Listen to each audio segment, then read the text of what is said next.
बिना मेहनत के कुछ नहीं मिलता दोस्तों, बिना मेहनत के कुछ नहीं मिलता दोस्तों। कुदरत चिड़िया को खाना तो देती है मगर उसके घोंसले में नहीं। स्वागत है बच्चों आप सभी का सीएल करियर एकेडमी के ऑनलाइन प्लेटफॉर्म पे। मैं शशांक भट्ट आपके लिए लेके आया हूँ एटॉमिक स्ट्रक्चर पे एक सेशन, जो कि लास्ट सेशन होगा इस चैप्टर से रिलेटेड। और यहाँ हम बात करेंगे कि इलेक्ट्रॉन्स की फिलिंग कैसे होती है। देन उसके बाद हम कुछ प्रोबेबिलिटी कर्व्स प्लॉट करेंगे और वहाँ से नोड के बारे में भी प्रिडिक्ट करेंगे। ठीक है, तो हम स्टार्ट करते हैं अपना सेशन। आप लोग भी पेन कॉपी लेके तैयार हो जाइए और हम बात करेंगे ऑर्बिटल वेव फंक्शन से। हम अपनी बात किससे स्टार्ट करेंगे? ऑर्बिटल वेव फंक्शन से। क्या होता है सर ये ऑर्बिटल वेव फंक्शन? तो अगर आपको लास्ट क्लास का याद हो तो हमने लास्ट क्लास में श्रोडिंगर वेव इक्वेशन पढ़ी थी, जो कि किस प्रकार थी। अगर मैं आपसे श्रोडिंगर वेव इक्वेशन के बारे में पूछूं तो वो आपको याद होगी, है ना? एक्सपेक्ट कर सकता हूँ मैं कि आपने याद की होगी, क्योंकि यहाँ से जो क्वेश्चन बनता है वो यही बनता है कि आप आइडेंटिफाई करो श्रोडिंगर वेव इक्वेशन क्या है। ठीक है सर, तो हमें आइडेंटिफाई करना आता है del square psi upon del x square, similarly del square psi upon del y square. आप कोऑर्डिनेट्स पे क्या कर रहे हो? आप कोऑर्डिनेट्स पे जो है इसका मोशन डिस्क्राइब कर रहे हो। Then 8 pi square m e minus v psi upon में क्या था? N square h square equal to 0। ठीक है, तो यहाँ पे आपने क्या देखा? डेल क्या था यहाँ पे? पार्शियल डिफरेंशिएटिव या कह लो पार्शियल डेरिवेटिव था। साई क्या था बच्चों? साई को ही हम बोलते थे यहाँ पे ऑर्बिटल वेव फंक्शन, है ना? साई को ही यहाँ पे हम बोलते थे वेव फंक्शन, जो कि क्या रिप्रेजेंट करता था, है ना? जो फिजिकली क्या रिप्रेजेंट करता था? Amplitude of electron wave. ठीक है सर, ये बात समझ आ गई हमें। अब साइन जो है बच्चों ये दो पार्ट में डिवाइडेड है, मतलब इसकी एक तो वैल्यू होगी जो कि आपके डिस्टेंस के कोऑर्डिनेट्स पे डिपेंड करेगी, और एक जो होगी वो एंगुलर कोऑर्डिनेट्स पे। ठीक है, तो हम ये कह सकते हैं ये वाला पार्ट क्या है? ये वाला पार्ट है आपका रेडियल वेव फंक्शन। ये वाला पार्ट क्या है? रेडियल वेव फंक्शन है। और अगर मैं थीटा वाले पार्ट की बात करूं तो वो क्या है? वो है आपका ऑर्बिटल, तो है ही वो एंगुलर वेव फंक्शन है। ठीक है, तो दो पार्ट्स में डिवाइडेड है ये, किसमें? रेडियल में और एंगुलर में। देख लो आप, दिख रहा है आपको क्लियरली? ठीक है, तो साइन सर दो चीजों का कॉम्बिनेशन है, एक रेडियल वेव फंक्शन का और एक एंगुलर वेव फंक्शन का। क्योंकि यार इलेक्ट्रॉन अगर 3 कोऑर्डिनेट्स में मोशन करेगा तो मुझे उसके सारे फैक्टर्स को, सारे एस्पेक्ट्स को कंसीडर करके चलना पड़ेगा कि भैया वो कितने डिस्टेंस पे ट्रेवल कर रहा है, कितने एंगल पे ट्रेवल कर रहा है। तो सारी बातें मैं इन दोनों कॉम्बिनेशंस की हेल्प से आपको बता पाऊंगा, इसलिए हमने इसको दो पार्ट्स में स्प्लिट किया है। ठीक, तो ऑर्बिटल वेव फंक्शन आपको क्लियर है?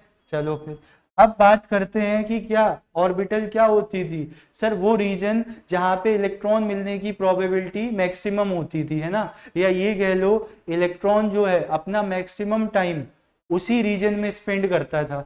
तो क्या सर वहां पे कोई ऐसा रीजन भी होगा जहां पे इलेक्ट्रॉन मिलने की प्रोबेबिलिटी क्या हो जाए? 0 हो सकता है यार, प्रोबेबिलिटी रेंज कर सकती है कहाँ से कहाँ? प्रोबेबिलिटी सर रेंज कर सकती है 0 से 1 तक। तो फिर आप 0 भी बोल सकते हो प्रोबेबिलिटी। हाँ जी बिल्कुल, जरूर बोल सकते हैं। मिलेगी कहाँ पे? जिस पॉइंट पे प्रोबेबिलिटी 0 मिलेगी ना, उसी को आप क्या बोल देना? उसको आप बोल देना नोड। ठीक, तो अब हम बात करते हैं नोड क्या होती है। तो नोड वो पॉइंट है जहां पे इलेक्ट्रॉन मिलने की प्रोबेबिलिटी क्या होती है? 0 होती है। ठीक है, तो अगर मैं आपसे नोड के बारे में बात करूं तो नोड क्या है? इट इज अ पॉइंट, है ना, eight which probability of finding electron, probability electron find करने की क्या है? 0 है। बताओ, इतनी बात क्लियर है आपको? ठीक, तो नोड क्या होता है सर? वो पॉइंट जहां पे इलेक्ट्रॉन फाइंड करने की प्रोबेबिलिटी 0 होती है। सिमिलरली एक और चीज होती है बच्चों, नोडल प्लेन, है ना? नोड तो एक पॉइंट हो गया, ऐसी नोडल प्लेन क्या होता है? नोडल प्लेन जो होता है एक, मतलब रीजन, एक टू डायमेंशनल स्पेस होता है, ठीक है। तो नोडल प्लेन की अगर मैं बात करूं तो ये क्या है, it is the two dimensional space in which probability of finding electron is zero, ठीक है। ये वो टू डायमेंशनल स्पेस है जहां पे इलेक्ट्रॉन के मिलने की प्रोबेबिलिटी क्या है, जीरो है। पॉइंट नोड है ना, और वो क्या है, नोडल प्लेन। अब सर निकालेंगे कैसे, है ना, कैलकुलेट कैसे करेंगे, देखो नेक्स्ट मैं आपको यहाँ पे बता देता हूँ कि इनको कैलकुलेट कैसे करना है। कैलकुलेशन ऑफ नोड्स, ठीक है, कैसे करेंगे सर कैलकुलेट, देखो क्वांटम नंबर्स याद हैं आपको, बताओ क्वांटम नंबर्स याद हैं, होने चाहिए, हाँ सर है। तो जिस तरीके से रेडियल वेव फंक्शन दो पार्ट में था ना, मतलब वो था क्या बोलते हैं, ऑर्बिटल वेव फंक्शन दो पार्ट में था, रेडियल और एंगुलर, उस तरीके से नोट्स भी सर दो पॉइंट पे मिल सकती हैं, एक तो रेडियल पॉइंट के एस्पेक्ट में और एक एंगुलर में, ठीक है। तो उसी तरीके से दो टाइप की आपके पास क्या है, नोट्स हैं। पहली है बच्चों रेडियल नोड, कैसे निकालते हैं सर इसको, रेडियल नोड कैलकुलेट करने का तरीका ये है, क्या, n minus L minus one, radial node निकालने का फॉर्मूला क्या है, n minus L minus one. और एंगुलर का क्या हो जाएगा सर, फिर एंगुलर का देख लो आप, एंगुलर नोड्स जो होंगी वो किसके इक्वल होंगी, तो एंगुलर नोड होंगी बच्चों एल के इक्वल, ठीक है सर। कभी टोटल नोड्स पूछ ली जाए तो भाई टोटल दो ही तरीके की है, रेडियल और एंगुलर, तो दोनों को आप क्या कर देना, दोनों को ऐड कर देना, n minus L minus one ना प्लस एल, एल से एल क्या हो जाएगा, कैंसिल, और आप देखोगे कि टोटल नोड्स का फॉर्मूला क्या आ गया, टोटल नोड्स का फॉर्मूला आ गया n माइनस वन। बताओ क्लियर है भाई, ये डायरेक्ट क्वेश्चन आएगा स्ट्रेट फॉरवर्ड, अगर फॉर्मूला याद है तो भी काम चल जाएगा, है ना, बट हमें समझना है चीज को कि नोड होता क्या है, ठीक है सर। तो नोड हमें समझ आ चुका है। अब आप कोई क्वेश्चन कराओ, क्वेश्चन हम लास्ट में करेंगे, पहले हम सारा अपना थ्योरेटिकल पार्ट कवर कर लेते हैं, ठीक। नोडल प्लेन कैसे आएगा यार, जनरली जो नोडल प्लेन भी होता है ना वो भी एल की वैल्यू पे डिपेंड करता है, ठीक। अगर मैं आपसे नोडल प्लेन की बात करूं तो नोडल प्लेन भी जनरली किस पे डिपेंड करता है, एल की वैल्यू पे, जनरली कह रहा हूँ, एक आध जगह वेरी भी कर सकता है, depends upon value of n, ठीक है। जनरली वर्ड लिख दे रहा हूँ ताकि एक जगह अगर नहीं हुआ आप फिर कल को मुझे कहीं दिख गया और कहा ऐसे इन्होंने तो कहा था कि एंगुलर वो नोडल प्लेन जो होता है वो एल की वैल्यू पे डिपेंड करता है, यहाँ तो है ही नहीं, ठीक है। तो उस केस के लिए मैंने यहाँ पे क्या लिख दिया, जनरली लिख दिया, ठीक है। इतनी बातें आप नोट करो, ठीक, चलो नोट कर लो जल्दी से, फिर हम आगे बढ़ते हैं, देखते हैं, ठीक। आगे बढ़ोगे तो आप क्या पढ़ाओगे, अब हम बात करेंगे बच्चों शेप्स ऑफ ऑर्बिटल्स की।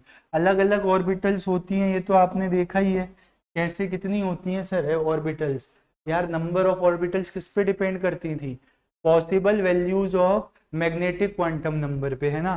तो अगर मैं बात करूं आपसे नंबर ऑफ ऑर्बिटल्स की, ऐसे रिवाइज करा रहा हूँ, ऐसे लास्ट क्लास में बता दिया है, तो नंबर ऑफ ऑर्बिटल्स किस पे डिपेंड करती थी, नंबर ऑफ ऑर्बिटल्स डिपेंड करती थी पॉसिबल वैल्यूज ऑफ ml, जिसको आप एजीमिथल क्वांटम नंबर बोलते थे, ठीक। तो जिस तरीके से अगर मैं n को 1 लिखता हूँ, n 0 तो हो ही नहीं सकता, l की वैल्यू क्या होती है 0 टू n माइनस वन, तो यहाँ पे क्या आ जाएगा 0, तो ml की एक ही वैल्यू पॉसिबल है 0, इसीलिए 1s एक ही ऑर्बिटल होती है, n की वैल्यू 2 है ना, तो l की क्या क्या वैल्यू पॉसिबल है 0 और 1, ml की क्या पॉसिबल हो जाएगी 0, है ना। और यहाँ से अगर देखते हो तो minus L two plus L चलती है एल की वैल्यू, तो माइनस वन 0 प्लस वन, यानी कि एस ऑर्बिटल तो सर एक ही टाइप की होगी, बट पी ऑर्बिटल्स जो हैं वो हमारे पास तीन टाइप की हो जाएंगी, एक होती है पी एक्स, एक होती है पी वाई और एक क्या होती है पी जेड। सर ये ओरिएंटेशन के बारे में आपको कहाँ से पता लगा? तो भाई एम एल की वैल्यू ही हमें क्या बताती है? ओरिएंटेशन। बट शेप कौन बताता है? Azimuthal quantum number. इसी तरीके से मैं अगर आपसे कहूँ एन की वैल्यू 3 है तो एल की वैल्यू क्या हो जाएगी? 0, 1 और 2। एम एल की वैल्यू 0 के रिस्पेक्ट में 0, 1 के रिस्पेक्ट में -1, 0 + 1 और 2 के रिस्पेक्ट में क्या हो जाएगी? -2, -1, 0 + 1 और +2 हो जाएगी कि नहीं? हाँ सर ये हो जाएगी। तो यहाँ से क्या क्या पॉसिबिलिटी है? 3s, 3p और क्या 3d। s और p तो मैं ऑलरेडी आपको बता चुका हूँ। s ऑर्बिटल एक टाइप की होगी, p 3 टाइप की। तो d कितनी होंगी? ml की वैल्यू देख लो 5 है, तो d ऑर्बिटल भी कितनी होंगी? 5 प्रकार की। dxy, dyz, ठीक है, dzx, dx2y2 और dz2। तो d ऑर्बिटल्स कितने टाइप की होंगी बच्चों? 5 टाइप की। f ऑर्बिटल्स 7 टाइप की होंगी, बट उनकी शेप अभी तक अंडर इन्वेस्टिगेशन है, कॉम्प्लेक्स शेप होती है। तो अगर मैं आपसे शेप्स की बात करूं और पहले आपके सामने कंसीडर करूं क्या? एस ऑर्बिटल, तो आप मुझे क्या कहोगे? है ना, हम कहेंगे सर एस ऑर्बिटल जो होती है वो कैसी होती है? एस ऑर्बिटल होती है स्फेरिकली सिमेट्रिकल। एस ऑर्बिटल की शेप कैसी होती है? एस ऑर्बिटल होती है स्फेरिकली सिमेट्रिकल। दिखाओ तो सर बना के एक बार। अभी दिखा रहे हैं भाई, ये देखो, ये लो। अब आप किसी डायरेक्शन में भी चले जाओ, इसके जो वेव फंक्शन का साइन है वो क्या रहता है? सेम रहता है। इसलिए हम क्या कह रहे हैं? सिमेट्रिकल है। ठीक है, तो अगर मैं इसको 1s कह रहा हूँ और यहाँ क्या है आपका? न्यूक्लियस, तो मैक्सिमम चांस हो सकते हैं कि इलेक्ट्रॉन आपको कहाँ मिलेगा? न्यूक्लियस के पास मिलेगा। सर क्यों? क्योंकि न्यूक्लियस का जो इलेक्ट्रोस्टैटिक फोर्स है वो इलेक्ट्रॉन मैक्सिमम कहाँ से फील कर सकता है? जब वो उसके पास हो, है ना। 1/4πε0 Q1 Q2/r²। तो r की वैल्यू जितनी कम उतना ही इलेक्ट्रोस्टैटिक फोर्स क्या होगा? ज्यादा होगा। इसीलिए यहाँ पे बच्चों कोई नोड नहीं आया है। लेकिन अगर मैं आपसे बात करूं 2s ऑर्बिटल की, तो क्या वहां आपको नोड दिखेगा? देखो जरा। हाँ सर दिखेगा। ये वाला जो पार्ट है ना, कौन सा वाला? ये वाला जो पार्ट है, ठीक है, ये तो न्यूक्लियस के पास है। बट ये वाला जो पार्ट है, यहाँ पे तो कोई यहाँ पे तो कोई नोड नहीं होगी क्योंकि न्यूक्लियस के पास है। लेकिन अगर मैं यहाँ की बात करूँ तो यहाँ पे क्या होगा? एक रेडियल नोड होगा। और रेडियल नोड का फॉर्मूला आपको याद है? क्या होता है रेडियल नोड? n-l-1। और मैं कह रहा हूँ ये ऑर्बिटल जो है वो क्या है? 2s है। तो n की वैल्यू क्या हो जाएगी? 2, l की वैल्यू 0। तो यहाँ से जो आपके पास रेडियल नोड्स आ रही हैं वो कितनी आएंगी? 1। ठीक है, रेडियल नोड्स कितनी आएंगी? 1। वो मैंने आपको दिखा दी। ठीक, एंगुलर नोड होंगी क्या? तो एस ऑर्बिटल में कभी एंगुलर नोड हो सकती है क्या? बताओ, है ना। S orbital do not have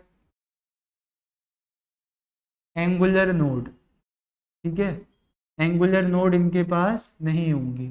nodal plane कितने होंगे? नोडल प्लेन भी नहीं होगा यहाँ पे। नोडल प्लेन भी क्या हो जाएगा बच्चों? 0। बिकॉज नोडल प्लेन किस पे डिपेंड करता है ना। नोडल प्लेन डिपेंड करता है सर एल की वैल्यू पे, और एल की वैल्यू एस ऑर्बिटल्स के लिए क्या रहती है? 0। इसलिए यहाँ पे नोडल प्लेन क्या आ जाएगा? 0 आ जाएगा। एक एग्जाम्पल और ले दो सर, ये लो, 3s बना दे रहा हूँ, ये 1s, 2s एंड देन एक और बना दिया आपके लिए क्या? 3s। तो देखो ध्यान से यहाँ पे कितनी रेडियल नोड दिख रही है भाई। 1 में तो होती नहीं है सर कोई, है ना, तो उसमें दिखा दो आप कहाँ पे हैं। देख लो, ये रही एक रेडियल नोड, ये रही एक रेडियल नोड। ठीक, तो ये दोनों क्या हैं? Radial nodes. 3s में कितनी रेडियल नोड आ गई? ठीक, तो 3s में क्या हो जाएंगी? 2 रेडियल नोड होंगी। चाहे आप फॉर्मूला लगा के देख लो, n-l-1, n की 3, l की 0, तो कितना आ गया? 2 आ गया। ठीक है। तो एस ऑर्बिटल की शेप आपने देख ली कैसी होगी, स्फेरिकली सिमेट्रिकल होगी। वेव फंक्शन का साइन देख लिया, हर जगह क्या होगा, पॉजिटिव होगा। और साथ ही साथ सर यहाँ पे कोई भी एंगुलर नोड नहीं होगी, ना ही यहाँ पे कोई नोडल प्लेन होगा। और रेडियल नोड हम निकाल लेंगे n-l-1 वाले फॉर्मूले से, नोट कर लो आप। फिर मैं आपसे p ऑर्बिटल्स पे डिस्कस करता हूँ। देखो देन हम किसकी बात कर रहे हैं, देन हम बात कर रहे हैं आपसे p ऑर्बिटल्स की। यहाँ तो है ही नहीं जगह, चलो यहीं बता देता हूँ। देखो जगह मतलब हेडिंग नहीं डाली, कोई बात नहीं सर, ये लो। अब हम बात किसकी कर रहे हैं आपसे, p ऑर्बिटल्स की। और आपको पता है p ऑर्बिटल कितने टाइप की हैं, p ऑर्बिटल जो है ना सर वो 3 टाइप की है। बट शेप तो बता दो आप। शेप जो इनकी होती है वो होती है डम्बल शेप। डम्बल देखा है आपने, एक्सरसाइज करते हो यार जिससे, है ना, बाइसेप की, चेस्ट की, ठीक है। तो बॉडी बिल्डर बनते हो जिससे, वो एपरेटस क्या होता है, डंबल, है ना। तो पी ऑर्बिटल की जो शेप भी होती है वो किसकी तरह होती है, डंबल की तरह होती है। ठीक है सर, बना के दिखाओ। तो यार आप बताओ किसकी बनाए हम। देखो 3 टाइप की पी ऑर्बिटल्स है ना। अगर मैं इसको कहता हूँ ये एक्स एक्सिस है और यहाँ पे डंबल बना देता हूँ, तो ये ऑर्बिटल क्या कहलाएगी, पी एक्स। पी मैंने स्मॉल बनाया है बट वहाँ पे लाइन नहीं है तो आपको दिख नहीं रहा है। ऑर्बिटल वेव फंक्शन का साइन अगर यहाँ पॉजिटिव तो यहाँ नेगेटिव होगा, ठीक है। और ये पॉइंट क्या कहलाता है, नोडल प्लेन नहीं, नोड कहलाता है ये, ठीक। तो मुझे बताओ यहाँ पे इलेक्ट्रॉन मिलेगा कहाँ पे, नहीं सर, एक तो वाई एक्सिस में नहीं मिलेगा और जेड एक्सिस में नहीं मिलेगा, ठीक। तो यहाँ से मैं एक प्लेन डाल सकता हूँ, वाई जेड प्लेन, जिसपे कि इलेक्ट्रॉन नहीं मिलेगा, क्योंकि वहां पे क्या है बताओ, वहां पे है ही नहीं, कौन, ऑर्बिटल नहीं है, ठीक। पी वाई बना दो सर, ये लो, ये वाई एक्सिस, ये एक्स एक्सिस, ये जेड एक्सिस। तो पी वाई क्या होगा, ये यहाँ पॉजिटिव दे दो, यहाँ नेगेटिव। तो यहाँ पे नोडल प्लेन कहाँ आएगा बच्चों, सर वाई एक्सिस में तो इलेक्ट्रॉन्स हैं, इलेक्ट्रॉन है कहाँ पे, नहीं, एक्स और जेड में। तो एक्स जेड एक्सिस में क्या होगा, एक्स जेड प्लेन में इलेक्ट्रॉन नहीं होगा, तो वही नोडल प्लेन कहलाएगा। और अगर आप जेड की बात करते हो तो ये क्या है, पी जेड है ना, ये क्या है, पी जेड है। पी जेड में क्या होगा, एक्स और वाई वाले प्लेन में इलेक्ट्रॉन नहीं मिलेगा, तो यहाँ पे नोडल प्लेन क्या हो गया आपका, एक्स और वाई हो गया, ठीक है। सर रेडियल नोड दिखाओ, आप वो दिखाते थे, हाँ लो देखो, ये रही आपकी एक पी ऑर्बिटल, ये न्यूक्लियस के सबसे ज्यादा पास, और ये रही दूसरी पी ऑर्बिटल। यहाँ पे रेडियल नोड कहाँ दिखेगा सर, यहाँ पे रेडियल नोड कहाँ पे दिखेगा, देखो ये है, ये क्या है आपका रेडियल नोड है। कितने होंगे ये, तो आपको पता है, अगर मैं इसको 1, मतलब 1 तो होता नहीं है, 2p और 3p, तो 3p के लिए रेडियल नोड कितने आ जाएंगे सर, देखो अगर मैं बात करूं 3p के लिए, तो आप फॉर्मूला लगाओ n-l-1, n की वैल्यू 3, p के लिए l की वैल्यू क्या होती है 1, 3 - 1 1, और ये कितना आ जाएगा 1। तो एक ही हमें रेडियल नोड देखने को मिली। एंगुलर नोड क्या होगी, एंगुलर नोड भी एल की वैल्यू पे डिपेंड करती है सर, एल की वैल्यू क्या है 1। तो टोटल नोड्स यहाँ पे क्या हो जाएंगी, टोटल नोड्स यहाँ पे 2 हो जाएंगी, ठीक है। टोटल नोड्स जो आप फाइंड करोगे वो कितनी होंगी, 2 होंगी। आगे बात समझ में। तो टोटल नोड्स का डायरेक्ट फॉर्मूला भी है आपके पास, क्या, n-1, वो भी लगा सकते हो। तो p ऑर्बिटल में रेडियल नोड नजर आ गई, हाँ सर कैलकुलेट, वही फॉर्मूला, रेडियल के लिए n-l-1, एंगुलर के लिए l, है ना, और टोटल के लिए n-1। कर लो नोट इसको। ओरिएंटेशन दिखा दिया आपको, ये क्या था, ये था आपका पी वाई, है ना, पता होना चाहिए। अच्छा, अब हम डी ऑर्बिटल्स पे बात करेंगे, नोट कर लो। अब हम बात किस पे करेंगे, डी ऑर्बिटल्स की। ये देखो कैसी होती हैं सर डी ऑर्बिटल्स। बच्चों डी ऑर्बिटल 2 टाइप की होती है ना। एक पहले शेप बता दो सर, शेप भाई इनकी डबल डंबल और डोनट टाइप होती है, double dumbbell and donut shaped. देखो डोरेमोन नहीं खाता था डोरा केक्स, है ना, डोनट उसी में आते थे, तो वही क्या है आपका डोनट शेप है। बताओ इतनी बात पल्ले पड़ रही है, कुछ जा रहा है बुद्धि में, नहीं जाना चाहिए, खुले रखना, है ना। सेमी परमिएबल मेम्ब्रेन भी नहीं होनी चाहिए, फुली परमिएबल मेम्ब्रेन। ठीक, चलो, नहीं सेमी होनी चाहिए, काम की बात, अंदर ट्रांसफर, फालतू बाहर, नो परमिशन। ठीक है, तो डबल डम्बल और डोनट शेप होती है सर। ठीक है, दो तरीके की होती हैं ये, है ना। कैसे? एक तो वो जिनकी लोब्स कहाँ होती है, अलोंग द एक्सिस होती है। एक तो वो ऑर्बिटल्स जिनकी लोब्स कहाँ होती है, अलोंग द एक्सिस। सर ये लोब क्या होता है भाई, ये देखो ना, डी, ये बना रहा हूँ यहाँ पे, देखो, ये रही एक्स एक्सिस, ये रही वाई एक्सिस। एक लोब यहाँ बनाई, एक लोब यहाँ बनाई, तो इसको आप क्या बोलोगे, इसको बोलोगे d x square y square. ये क्या है, लोब है। अगर ये पॉजिटिव ये नेगेटिव, ये पॉजिटिव ये नेगेटिव, इस तरीके से। ठीक है, और दूसरी क्या होती है सर, दूसरी भाई डी जेड स्क्वायर होती है। कौन सी, डी जेड स्क्वायर। तो ये एक जो है ना, वो लोब पीछे से आ रहा होता है, डोनट की तरह कुछ दिखता है हमें, ये क्या है, डी जेड स्क्वायर है।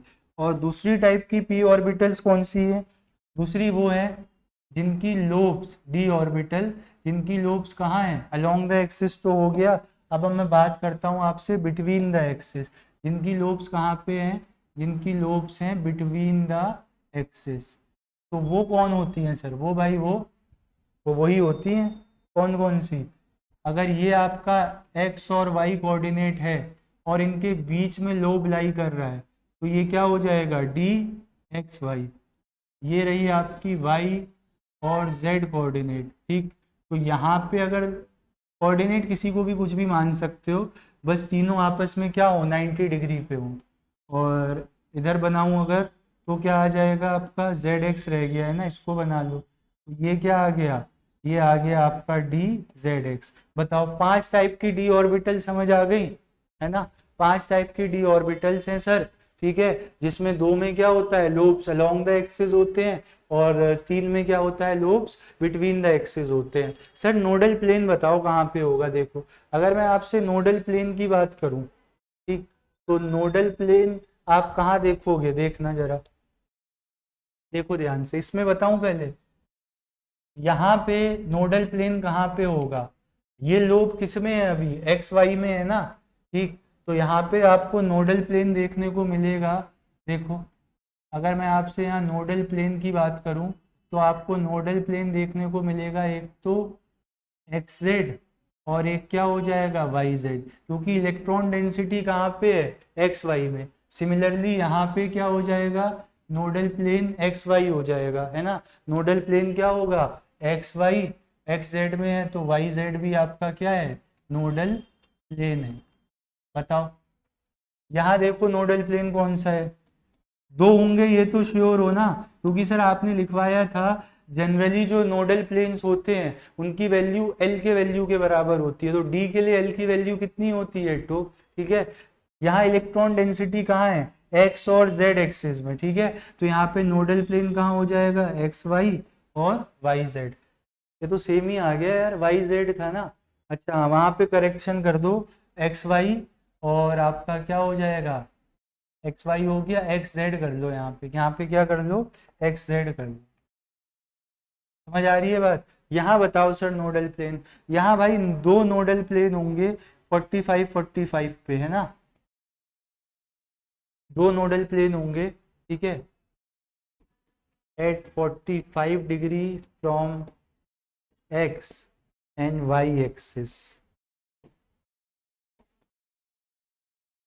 ये देख, यहाँ कोई नोडल प्लेन तो नहीं होगा, बट यहाँ पे 2 क्या होते हैं, कोनिकल, है ना, नोड्स होते हैं इस तरीके से। तो कहा था ना मैंने, एक केस ऐसा भी आएगा। ठीक है, तो यहाँ पे नोडल प्लेन क्या है, 0 है। डी जेड स्क्वायर में नोडल प्लेन नहीं होता है, बट यहाँ पे क्या होते हैं, कोनिकल नोड्स होते हैं। ठीक है, आ रही है बात समझ में, दिख रहा है इतना, बताओ, क्लियरली विजिबल है। हाँ सर है, ठीक है। नोट्स बता दिए मैंने आपको, है ना, और रेडियल नोट्स वगैरह आप निकाल ही लोगे। आगे बढ़ते हैं और हम बात करते हैं ग्राफ्स की, है ना। हम किसकी बात कर रहे हैं, ग्राफ्स की। तो थोड़ा सा जरा हम जल ग्रहण कर लें, तब तक आप उतना रिवाइज करो और अब हम ग्राफ बनाएंगे। ग्राफ बनाएंगे साइन साइन स्क्वायर इन सब में।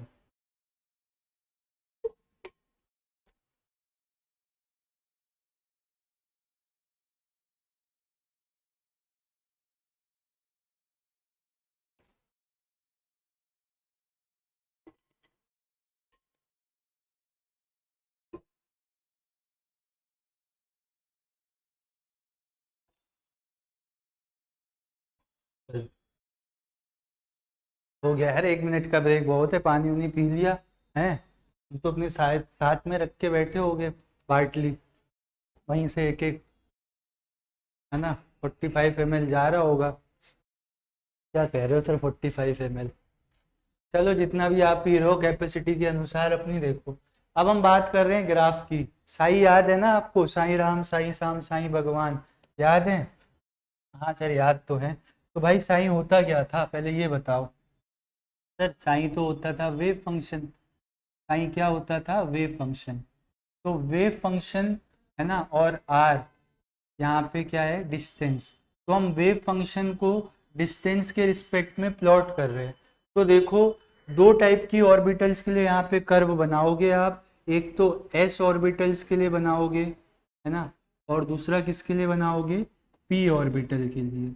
कैसा शेप कैसी आएगी यार, तुमने अगर पढ़ा हो तो एस और कोसाइन कर्व पढ़ा होगा, साइन कोसाइन कर्व, है ना। तो जो एस ऑर्बिटल के लिए शेप आती है वो कैसे आता है, कोसाइन कर्व आता है। यहाँ पे क्या आता है, कोसाइन कर्व आता है। कैसे होगा सर ये, देखो कोसाइन कर्व कुछ ऐसा होता है कि कॉस जीरो की वैल्यू क्या होती है, कॉस जीरो की वैल्यू सर 1 होती है ना।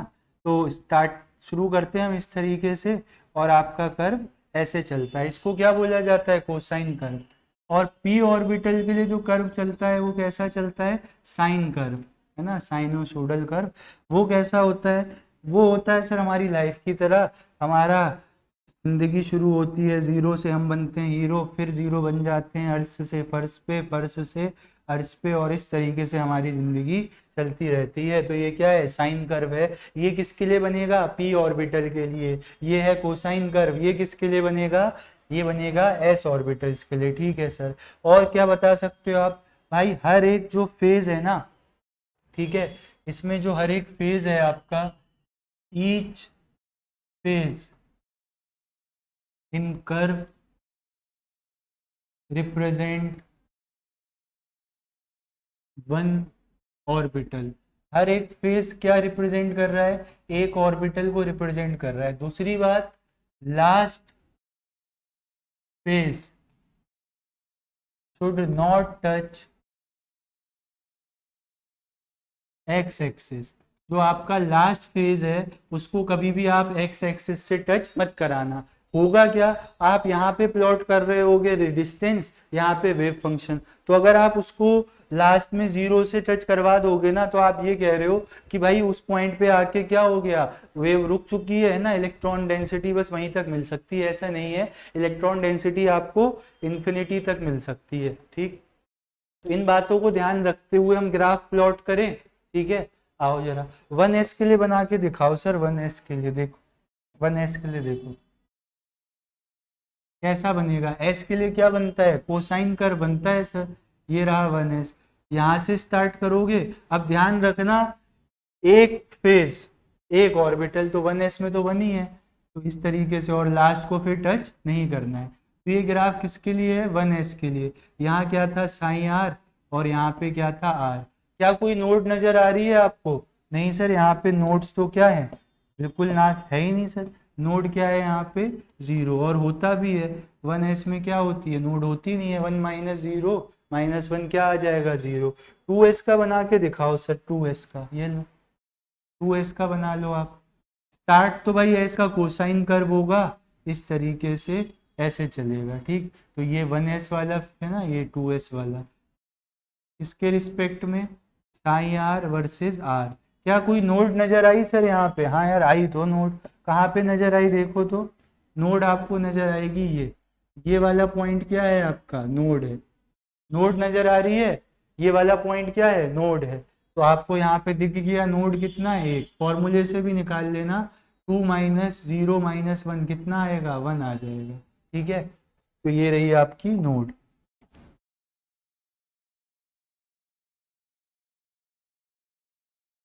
ध्यान रखना बच्चों, ओवर राइटिंग कर दी हमने थोड़ी सी, हमने कहा यार उसको हटा ही देते हैं फिर।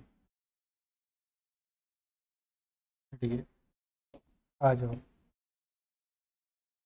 ठीक है, और बताओ सर, एस के ही बताए जा रहे हो आप, पी के भी बता रहे हैं, इसको नोट करो आप, 1s और 2s के, फिर मैं बोर्ड क्लीन करके बनाता हूँ पी का। देखो ट्राई करेंगे कि यहाँ पे ये 3p का बनाओ बच्चों। कैसे बनाओगे 3p का? p के लिए सर साइन कर्व चलता है, तो एक फेज यानी कि 2p, दूसरा फेज यानी कि क्या 3p। तो ये ग्राफ किसके लिए हो गया, 3p के लिए हो गया। नोड कितनी नजर आ रही है सर, नोड देखो आप कितनी नजर आ रही है, देखो आप खुद देखो यहाँ नोड कितनी है, एक है। और निकालोगे भी फॉर्मूले से तो 3 - 1 - 1 कितना आएगा, 1 आएगा। तो आपको ऑर्बिटल वेव फंक्शन का प्लॉट क्लियर हुआ विद रिस्पेक्ट टू डिस्टेंस, बताओ हो गया ना। ठीक है, अब हम बात करेंगे किसकी, अब हम बात करेंगे रेडियल वेव फंक्शन हो गया ना, अब हम बात करेंगे रेडियल प्रोबेबिलिटी फंक्शन की। ठीक है, अब हम बात कर रहे हैं रेडियल प्रोबेबिलिटी फंक्शन की। आप हेडिंग डाल दो graph of psi square r versus r. यहाँ पे साइन स्क्वायर क्या है, ठीक, अगर मैं आपसे बात करूँ यहाँ पे जो साइन स्क्वायर है आर, वो क्या है, वो है रेडियल प्रोबेबिलिटी फंक्शन। ठीक है, ये क्या है बच्चों, रेडियल प्रोबेबिलिटी फंक्शन है। प्रोबेबिलिटी आपको पता है कभी भी नेगेटिव नहीं हो सकती है। ठीक, तो एक बात जो आपको यहाँ पे ध्यान रखनी है, वो प्रीवियस रूल्स तो यहाँ लगेंगे ही है ना, previous points are applicable here, जैसे आपने पीछे लिखे थे साइन कोसाइन है ना।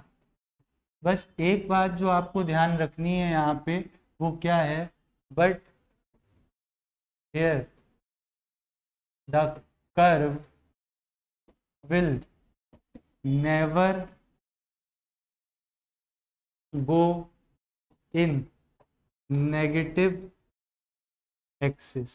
कभी भी नेगेटिव एक्सिस में कर्व नहीं जाएगा। क्यों नहीं जाएगा, क्योंकि यार प्रोबेबिलिटी जो होगी वो क्या कभी नेगेटिव होगी नहीं, है ना।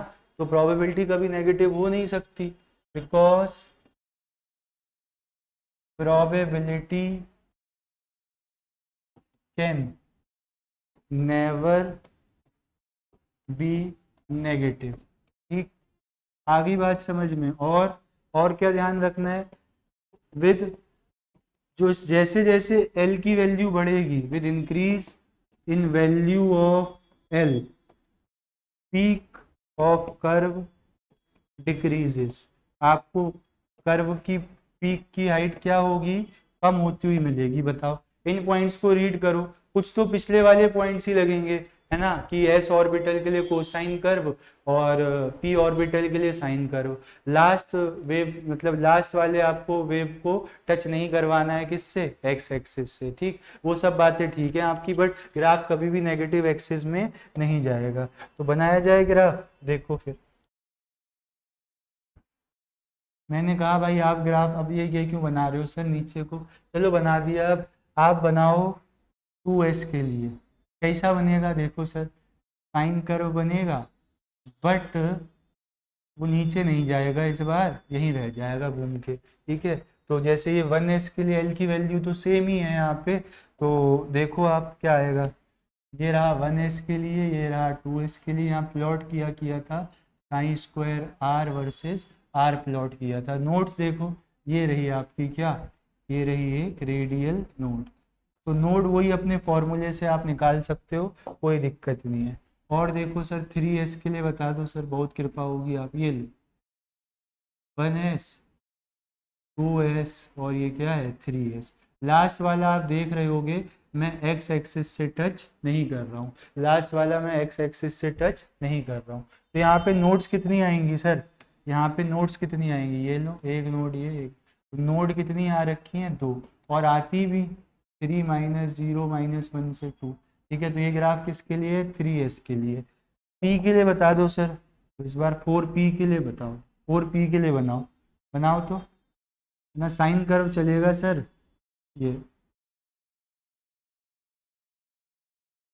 ये आया आपका 2p, ये आया 3p, और ये क्या आ गया 4p, है ना। 2p 3p और ये क्या है 4p। नोट दिखाओ सर, नोट लेबलिंग कर देना यार। ये साइन स्क्वायर आर है और यहाँ पे क्या है यार, लेबलिंग अगर मैं करता हूँ, लेबलिंग तो कर दी, नोट बताता हूँ। तो ये दोनों क्या है, नोट्स है। तो यहाँ पे नोट कितनी आ रही है, 2, फॉर्मूले से निकाल लो आप। ग्राफ किसके लिए है, 4p के लिए। तो 4, एल की वैल्यू 1, -1 कितना आ गया, ये 2 आ गया। तो यहाँ से भी आपको क्या दिख रही है, 2 नोट दिख रही है, बताओ। ठीक है, तो ग्राफ प्लॉट्स कर पा रहे हो आप। उल्टा क्वेश्चन भी आ सकता है क्या, ग्राफ दे देंगे और पूछ लेंगे बताओ कौन सी ऑर्बिटल का है। ठीक, इतना नोट करो आप। फिर हम बात करते हैं किसकी, फिर हम बात करेंगे साइन स्क्वायर, मतलब वो किसकी है, वेव फंक्शन का हो गया, रेडियल वेव फंक्शन का हो गया, रेडियल प्रोबेबिलिटी फंक्शन का हो गया। अब हम बात करेंगे रेडियल प्रोबेबिलिटी डेंसिटी की।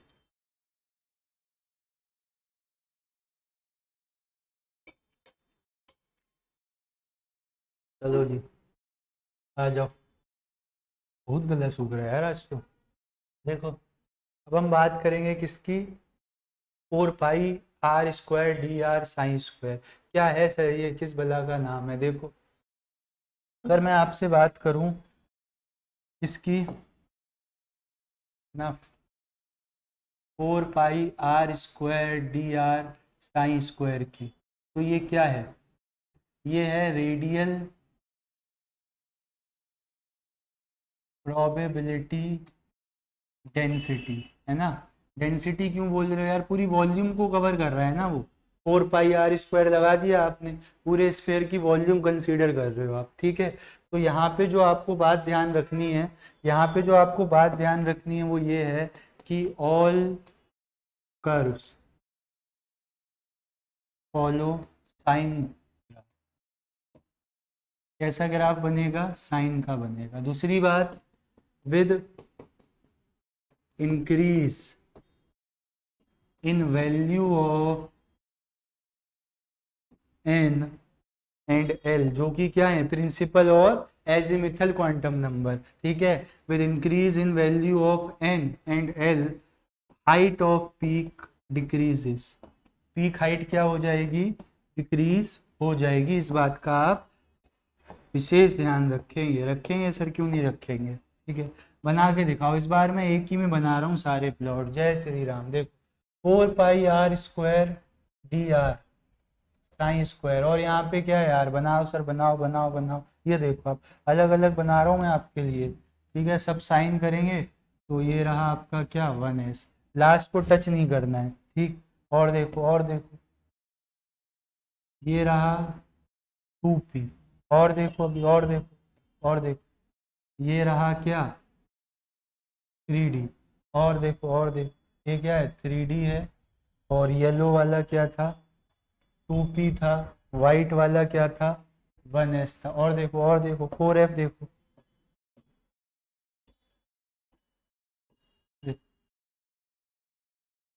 ये ग्राफ किसका है, 4f का है। देख रहे हो, तो मैंने अपनी बात भी प्रूव कर दी कि जैसे जैसे n और l की वैल्यू बढ़ रही है, वैसे वैसे क्या हो रहा है, पीक हाइट भी आपकी डिक्रीज होती जा रही है। लास्ट कर्व इंटरसेक्ट नहीं करेगा, इसको ध्यान रखना है। बताओ, ग्राफ क्लियर हो गए। तो ग्राफ के क्वेश्चन आएंगे यार, इनका ध्यान रखना आप। चलो मैं रब कर रहा हूँ इसको। ठीक है, आ जाओ फिर, आ गया। अब हम बात करेंगे कि इलेक्ट्रॉन्स को जब फिल करेंगे ना ऑर्बिटल्स में, तो क्या क्या रूल्स फॉलो करने हैं। तो उसके लिए हम पढ़ेंगे अलग अलग रूल्स, जिसमें कि पहला रूल है बच्चों, आफ्बाउ रूल। क्या बताया था आफ्बाउ ने, इन्होंने ये बताया था, इन्होंने ये कहा था कि आप इलेक्ट्रॉन्स भरोगे इंक्रीजिंग ऑर्डर ऑफ एनर्जी में। आप इलेक्ट्रॉन कैसे भरोगे, इंक्रीजिंग ऑर्डर ऑफ एनर्जीज में। मतलब देख रहा था यार, मतलब आवाज़ देखनी पड़ती है ना बीच बीच में, इसलिए मैं थोड़ा फोकस नीचे को हो जाता है। ठीक, तो आफ्बाउ रूल में क्या बताया गया, आफ्बाउ रूल में ये बताया गया कि आप जो इलेक्ट्रॉन्स फिल करोगे, है ना, electrons will be filled first in the orbital of lower energy. मतलब क्या सर? मतलब ये यार कि अगर तुम्हारे पास दो ऑर्बिटल हैं, अगर तुम्हारे पास क्या है, दो ऑर्बिटल हैं, तो पहले इलेक्ट्रॉन कहाँ जाएगा? पहले इलेक्ट्रॉन वहां जाएगा जिस ऑर्बिटल की एनर्जी क्या होगी? कम होगी। जिस ऑर्बिटल की एनर्जी कम होगी। कैसे देखते हैं सर? है ना, कैसे देखते हैं? तो माइक पैर में आ जाता है तो फिर आप एनर्जी देखते हो n प्लस एल वैल्यू से। अगर n प्लस एल वैल्यू ज़्यादा तो एनर्जी भी क्या होगी? ज़्यादा होगी। और अगर n प्लस एल वैल्यू किन्हीं दो ऑर्बिटल्स के लिए सेम आ जाती है ना, then higher value of n will have higher energy, है ना। जिसकी n की वैल्यू ज़्यादा होगी उसकी एनर्जी भी क्या होगी? ज़्यादा होगी। कब? जब n plus l value same आ जाए। और अगर n plus l value different है तो फिर कोई चक्कर ही नहीं है ना। फिर तो जिसकी n प्लस एल वैल्यू ज़्यादा उसकी एनर्जी ज़्यादा होगी। ठीक है, तो एनर्जी के टर्म्स में एक कॉन्सेप्ट आता है बच्चों, डीजेनरेट ऑर्बिटल्स का। यहाँ पे आप देख लो क्या होती हैं डीजेनरेट ऑर्बिटल्स। वो ऑर्बिटल्स जिनकी एनर्जी सेम होती है उनको हम क्या कहते हैं? डीजेनरेट ऑर्बिटल्स, है ना। They have same energies. अब अगर मैं आपसे डीजेनरेसी की बात करूं, है ना, डीजेनरेसी की, तो डीजेनरेसी क्या होगा? डीजेनरेसी होगा वो नंबर ऑफ ऑर्बिटल्स जिनकी एनर्जी क्या है? सेम है। डीजेनरेसी क्या होता है? Number of orbitals having same energy. आ रही बात समझ में? तो आपसे कुछ भी पूछा जा सकता है कि कौन सी ऑर्बिटल्स डीजेनरेट हैं या उनकी डीजेनरेसी क्या है। जैसे मैं आपसे बात करूं, क्वेश्चन अगर मैं आपको दूं, ठीक है, तो आप बुरा मत मानना, मैं क्वेश्चन दे रहा हूं आपको, देखो, find degeneracy of, find degeneracy of, किसकी बात करें आपसे? डीजे, क्वेश्चन देखूं तो क्वेश्चन लेके आते हैं आपके लिए, find degeneracy of 3p subshell. ठीक है, किसकी बात कर रहे हैं? 3p सबशेल की। बताओ क्या डीजेनरेसी होगी? तो सर यहाँ पे तीन ऑर्बिटल्स ऐसी हैं, है ना, 3px, 3py और 3pz, जिनकी और एनर्जी क्या है? सेम है। ठीक है, तो ये तीनों क्या कहलाएंगी? Degenerate orbitals. ये क्या कहलाएंगी? Degenerate orbitals. और डीजेनरेसी क्या हो जाएगी फिर? वही नंबर ऑफ ऑर्बिटल्स जिनकी एनर्जी सेम है। तो यहाँ पे डीजेनरेसी क्या हो जाएगी? 3 हो जाएगी। ठीक है, आओ आगे बात समझ में। एक क्वेश्चन और दे रहा हूँ, इतना नोट कर लो आप। ठीक, एक क्वेश्चन फिर और लिखता हूँ आपके लिए, डीजेनरेट इज रिलेटेड। ठीक, देखो, पूछा जा सकता है यार इसलिए, वरना मुझे कोई, है ना, मैं ये टॉपिक पढ़ा के निकल सकता हूँ बट क्वेश्चन आ सकता है। फाइंड डीजेनरेसी ऑफ, वो पढ़ाते पढ़ाते याद आता है, पहले से स्लाइड में वही क्वेश्चन डल पाते हैं जो ऑलरेडी टाइप्ड होते हैं ना, बाकी टॉपिक देख के याद आता है। Find degeneracy of second excited state of hydrogen atom. Excited और ग्राउंड स्टेट तो आपको पता होगा ना क्या होता है? एक्साइटेड और ग्राउंड स्टेट तो आपको पता होगा, तो बताओ फिर। सर ग्राउंड स्टेट वो होता है जहाँ पे इलेक्ट्रॉन मतलब सबसे पहले रहता है, सबसे ज़्यादा स्टेबल होता है, फिर अगर वो एनर्जी एब्जॉर्ब करता है तो फिर वो अपनी एक्साइटेड स्टेट में जाता है। और हाइड्रोजन की अगर आप बात करोगे तो हाइड्रोजन का एटम की जो ग्राउंड स्टेट है ना वो n=1 है। हाइड्रोजन एटम की जो क्या है ग्राउंड स्टेट है वो n=1। तो अगर ये n=2 में जाएगा तो ये क्या होगी? First excited state. और अगर ये n=3 में जाएगा तो ये क्या होगी? Second excited state. अब आप मुझे बताओ थर्ड एनर्जी लेवल में n=3 में जो है वो कितनी टाइप्स की ऑर्बिटल हो सकती हैं? देखो क्या क्या ऑर्बिटल्स हो सकती हैं।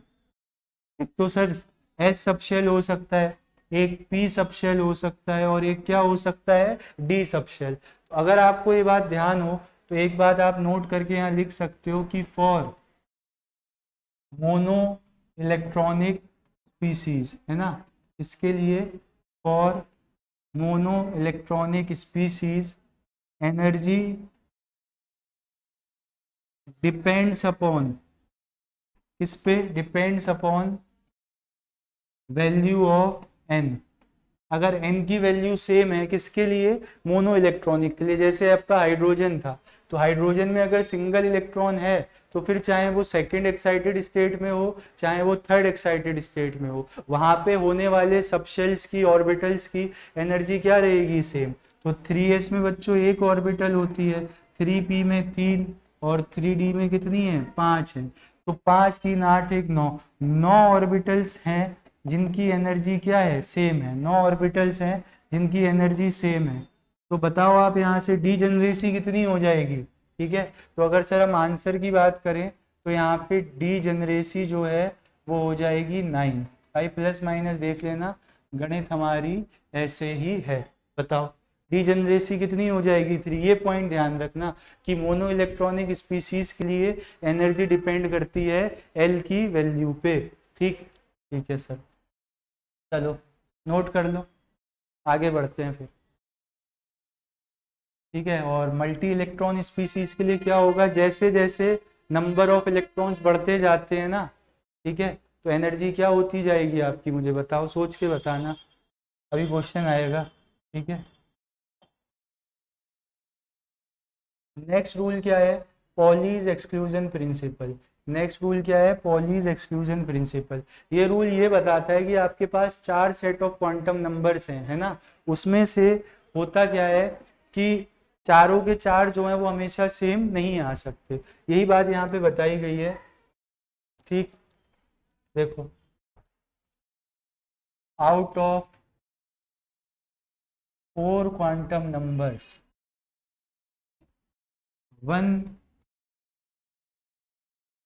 excluding 1 all others can be same। क्या मतलब है सर इसका, मतलब ये है भाई कि अगर आपके किसी भी के लिए आप क्वांटम नंबर्स लिख रहे हो, किसी 2 इलेक्ट्रॉन के लिए, ठीक है, किसी 2 इलेक्ट्रॉन्स के लिए आप क्या लिख रहे हो, क्वांटम नंबर लिख रहे हो, तो ब्लर क्यों हो जा रहा है यार इसको मैंने, ठीक है। तो अगर आप किन्हीं 2 उनके लिए इलेक्ट्रॉन्स के लिए क्या लिख रहे हो, क्वांटम नंबर लिख रहे हो, तो आपको क्या देखने को मिलेगा, आपको ये देखने को मिलेगा कि जैसे ये देखो,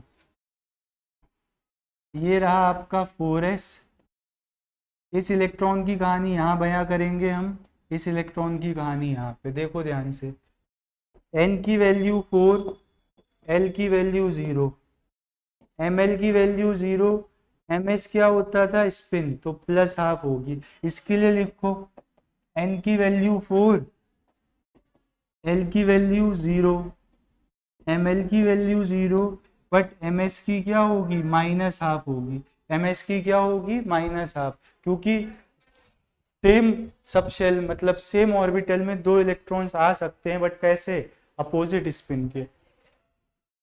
ठीक है, तो ये बात आप ध्यान रखना। आगे बढ़ते हैं, नेक्स्ट आएगा आपका wounds rule of maximum multiplicity. देखो ये क्या बताता है, ये बताता है सर कि आप एक ऑर्बिटल में मतलब एक एक इलेक्ट्रॉन पहले भरना, उसके बाद जब आपको पेयरिंग करानी है तो पेयरिंग आप कब करा पाओगे, पेयरिंग आप तभी करा पाओगे सर जब हर एक ऑर्बिटल में क्या होगा, एक इलेक्ट्रॉन होगा। ठीक, तो वुंड्स रूल यही कहता है कि pairing of electron will only take place, है ना, इलेक्ट्रॉन की पेयरिंग तभी हो पाएगी when all the orbitals are when all the orbitals are, है ना, सिंगली फिल्ड, हर एक ऑर्बिटल क्या हो, सिंगली फिल्ड हो, तभी आप क्या कर सकते हो, तभी आप पेयरिंग करा सकते हो इलेक्ट्रॉन्स की। कोई एग्जांपल से देखोगे आप, देखो उसके लिए पहले आप ये ध्यान रख लो कि इलेक्ट्रॉन्स भरे कैसे जाते हैं। देखो ये मतलब बार बार आप n+l नहीं निकालोगे, मैं आपको एक तरीका बता रहा हूँ, उससे आप कर लोगे। देखो स्कूल, स्कूल पहला लेटर आ रहा है उसका, ठीक है, और इधर से शुरू कर दूं ताकि जगह अपने पास सफिशिएंट रहे। देखो school, school, public school, public school पहला लेटर लिख रहा हूँ, है ना, Delhi public school, Delhi public school, और फिर fantastic Delhi public school, fantastic Delhi public school. ये क्या है सर, अभी तो ये केवल आपने सब शेल्स के डिनोशन लिखी है। हाँ एस देखो कहाँ से काउंटिंग स्टार्ट होगी, 1 से, फिर उसके बाद जो भी अगला ऐसा है उसको 2, जो भी अगला है 3, फिर 4, फिर 5, फिर 6, फिर 7, फिर 8 एंड सो ऑन, ऐसे चलता रहेगा। फिर सर P2 से शुरू होता है, 2P, 3P, 4P, है ना, 5P, 6P और 7P। डी कहाँ से शुरू होता है सर, D3 से होता है, 3D, 4D, 5D। F कहाँ से होता है, 4 से, 4F, 5F, इस तरीके से, ठीक है। तो आपको ऐसे ही चलना है बस, 1S 2S, ये लाइन खत्म हो गई फिर इधर आ जाना 2P 3S, है ना, इस तरीके से। ये लाइन खत्म हो गई फिर इधर आ जाना, ये लाइन खत्म हो गई फिर इधर मूव करना। कोई वो जिगजैग वाला झाड़ नहीं है जैसा आपकी बुक्स में दिया रहता है ना, आप सीढ़ी थोड़ी खेल रहे हैं सर, है ना। तो इस तरीके से तो पहला इलेक्ट्रॉन मतलब पहले इलेक्ट्रॉन्स कहाँ जाएंगे, 1s में, अब जगह भर जाएगी तो फिर 2s में। और ये भी ध्यान रखना कि each orbital can hold 2 electrons maximum. और s में क्या होती है, एक ऑर्बिटल होती है, ठीक। p में कितनी होती है, 3, d में कितनी होती है, 5, और f में कितनी होती है, 7। तो यहाँ मैक्सिमम कितने इलेक्ट्रॉन्स आ सकते हैं, 2, यहाँ कितने आ सकते हैं, 6, यहाँ कितने आ सकते हैं, 10, और यहाँ कितने आ सकते हैं, 14। तो ये क्या है, मैक्सिमम इलेक्ट्रॉन्स है। अब आप इस रूल को समझना, देखो ध्यान से, ये रहा आपका नाइट्रोजन 7, 7 इलेक्ट्रॉन भरने हैं, क्योंकि आप पढ़ चुके हो एटॉमिक नंबर क्या होता है, एटॉमिक नंबर बराबर होता है नंबर ऑफ इलेक्ट्रॉन। भर दो सर। देखो पहले कहाँ भरोगे, 1s में कितने आ सकते हैं, 2, फिर कहाँ भरोगे, 2s में कितने आ सकते हैं, 2, फिर कहाँ भरोगे, 2p में कितने आ सकते हैं, आ तो 6 सकते हैं सर, बट हमारे पास बचे ही 3 है, तो हम क्या करेंगे, 3 इलेक्ट्रॉन यहाँ पे भर देंगे, ठीक है। फिलिंग करो सर, ये लो एक, फिर दूसरा पेयरिंग, फिर दूसरा, फिर पेयरिंग। अब यहाँ आप ये मत करना कि यहीं पे 2 इलेक्ट्रॉन भर देना, ना, पहले यहाँ फिर यहाँ और फिर यहाँ, ठीक है। जब तक हर एक ऑर्बिटल में एक एक इलेक्ट्रॉन नहीं आ जाता तब तक पेयरिंग स्टार्ट नहीं होगी। पेयरिंग तो करा ही नहीं सर आपने, मैं तुम्हें इलेक्ट्रॉन भरना बता रहा हूँ। ऑक्सीजन में देखो, ठीक है, 1s2, 2s2, 2p4, ये लो 1s2, 2s2, 2p4, देखो ये नहीं 2 यहाँ भर दिए, 2 यहाँ भर दिए, 4 हो गए ना भाई, 1 2 3 और फिर 4।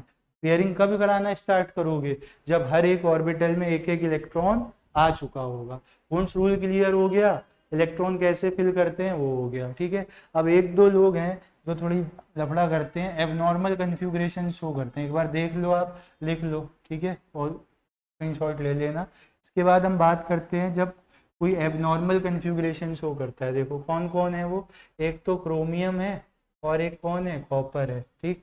अब हम आपसे क्रोमियम और कॉपर की एबनॉर्मल कन्फिगरेशन की बात करेंगे, लिख के तो बताओ। क्रोमियम का एटॉमिक नंबर 24 होता है, ठीक।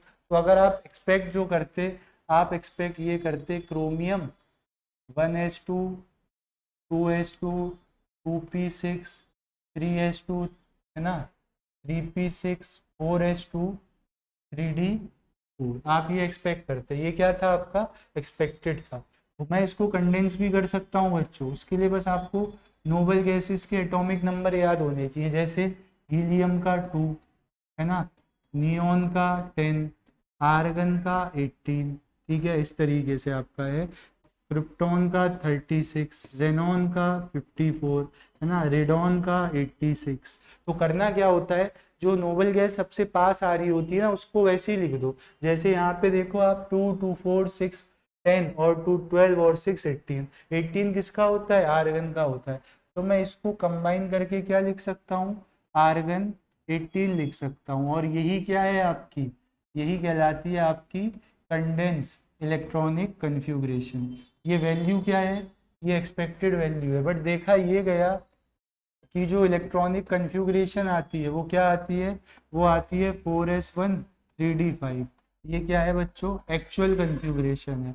सिमिलरली अगर मैं आपसे कॉपर की बात करूं, ठीक है, ये 24 होता है और ये कितना होता है, ओवर राइटिंग, ये देख, ये कितना होता है 24 और ये कितना होता है 29। तो इसको आप देखो ध्यान से, ये कितना बन जाएगा सर, हमारे हिसाब से तो ये आना चाहिए आर्गन 18 और यहाँ पे 4s2 3d9। ये क्या था, एक्सपेक्टेड था। बट जब आपने हकीकत में देखा ना जाके, तो हकीकत वहाँ पे कुछ और थी। वो क्या थी, आर्गन 18 4s1 3d10।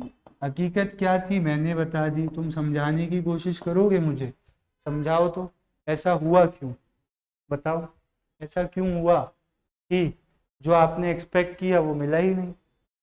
यही होता है सर, जो एक्सपेक्ट करते हैं वो कहाँ मिलता है ना भाई। जो मिला है उसको समझाओ ना तुम, क्यों मिल मतलब क्यों आया ये ऐसा एक्सप्लेनेशन। लो साइड हो जा रहा हूँ, समझाओ। अगर ये आ रहा है तो ऐसा क्यों आ रहा है।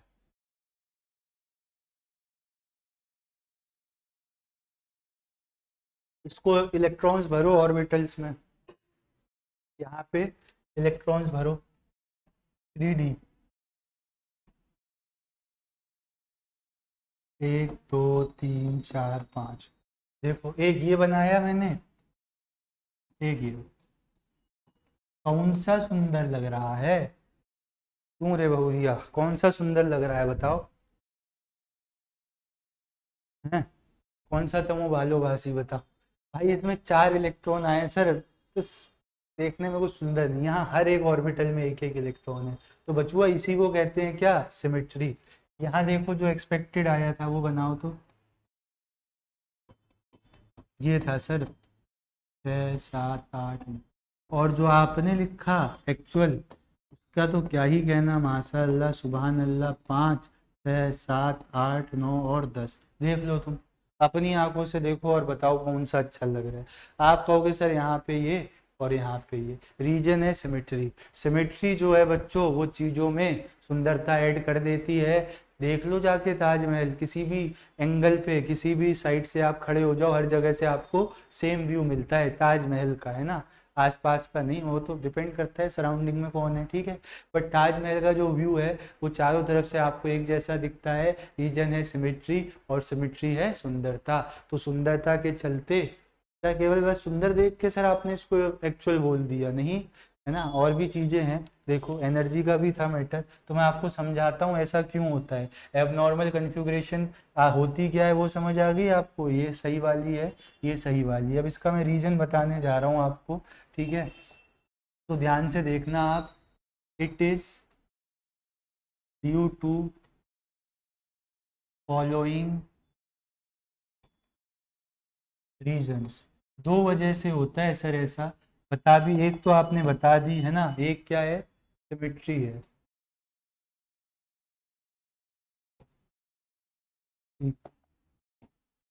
क्रोमियम हैविंग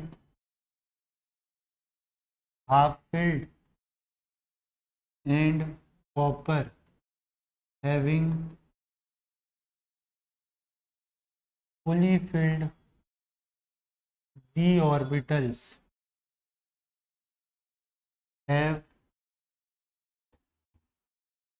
symmetrical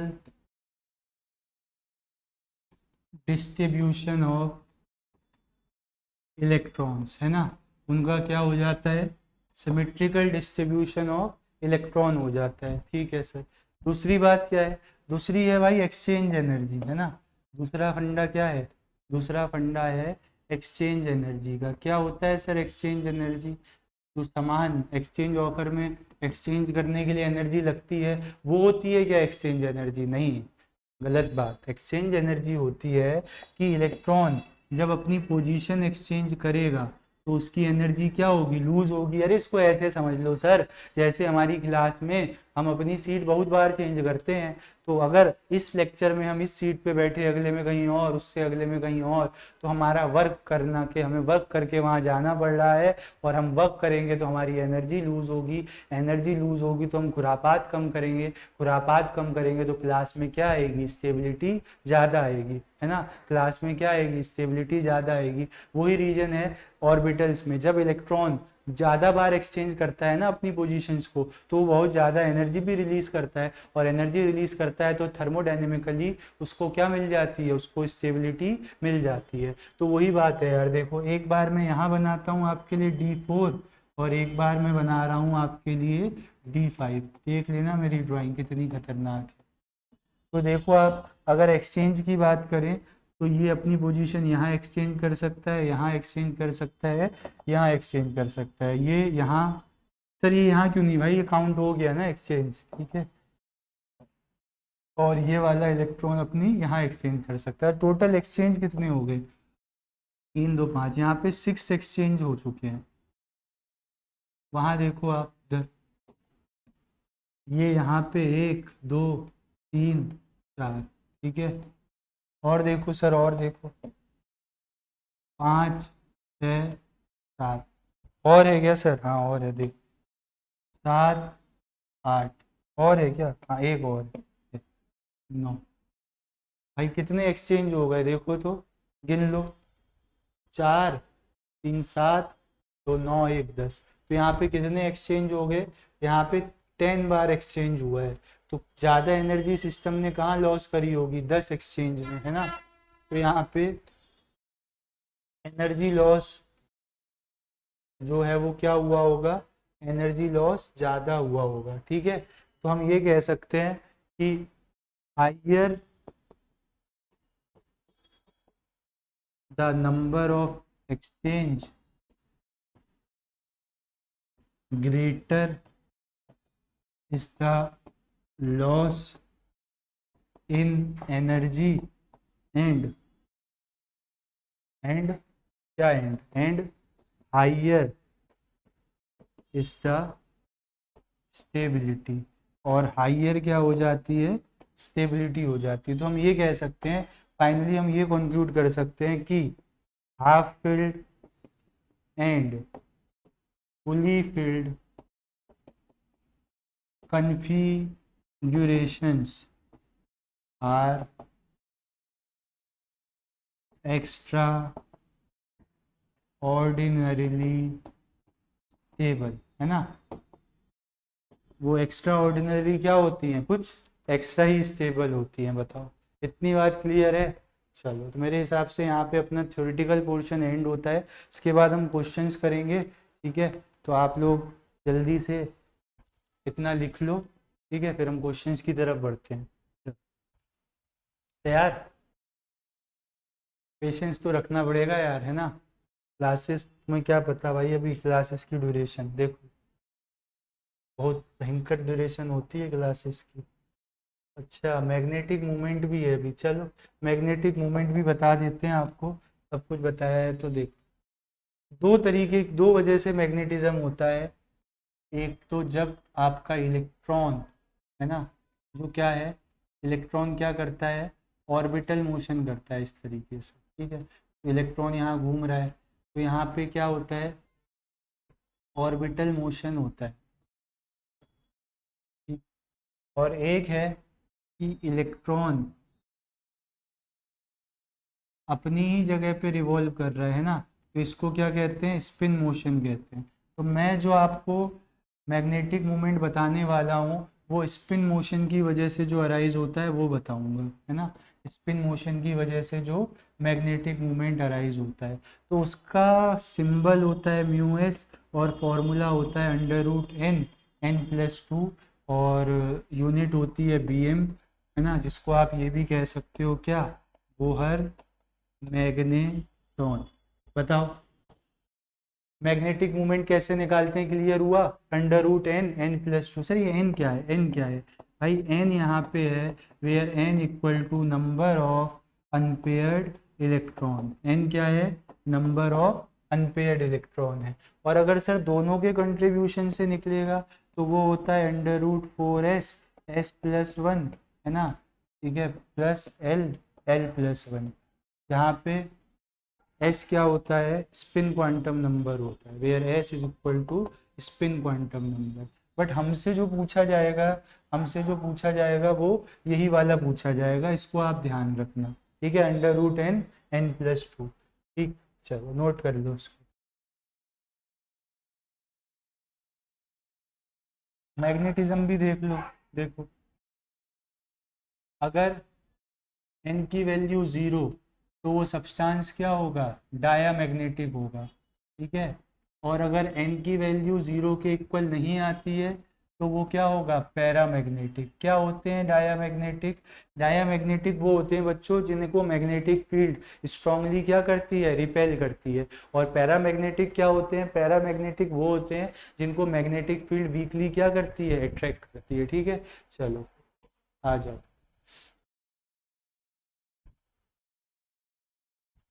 देखो, arrange the following orbitals in decreasing order of energy, इसी बार क्वेश्चन आया है। एनर्जी की वैल्यू हम किससे देखते हैं, एन प्लस एल से, है ना।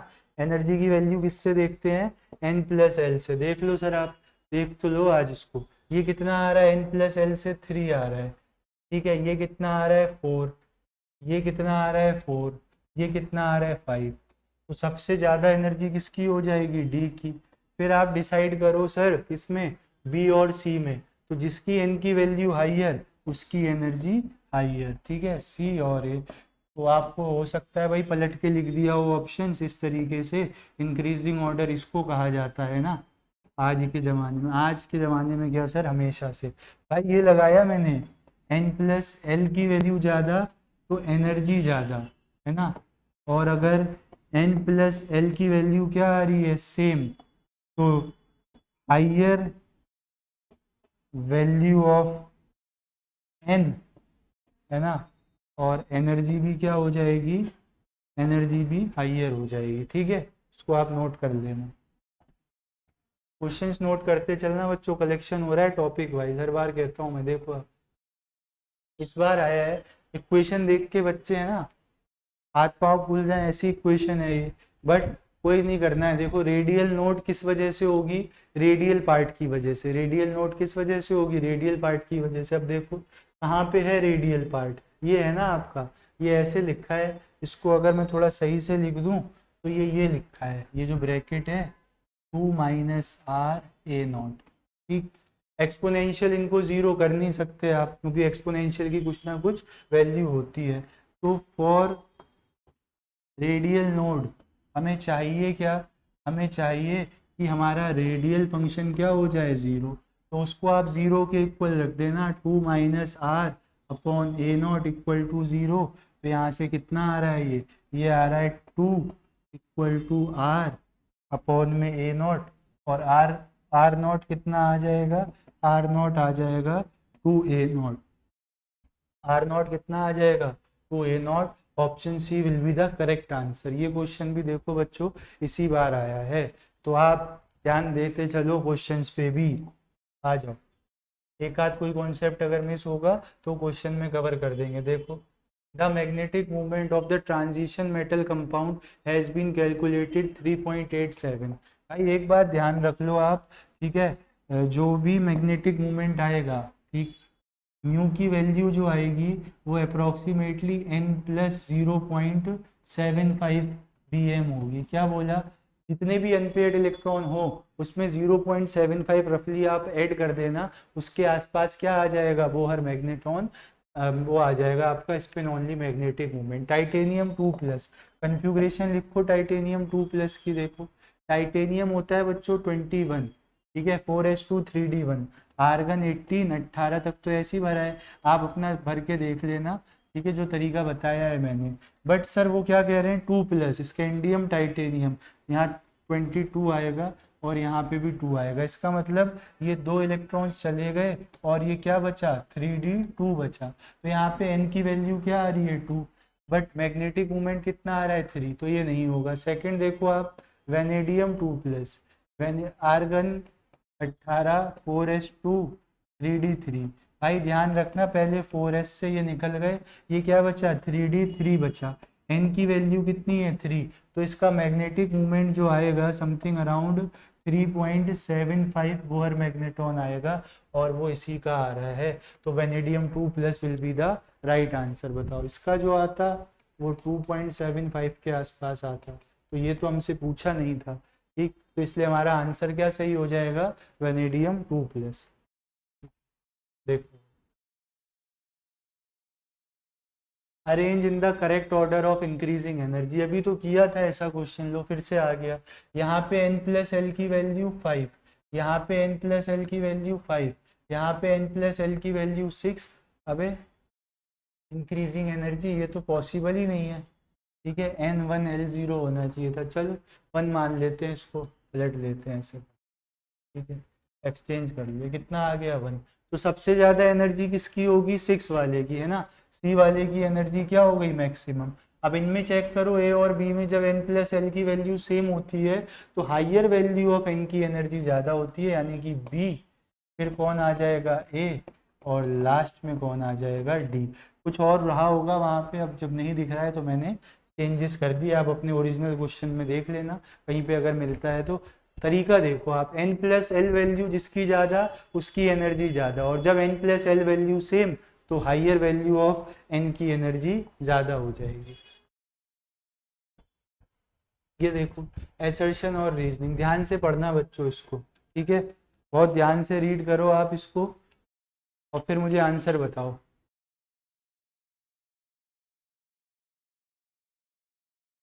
Energy of 2s orbital of hydrogen atom is greater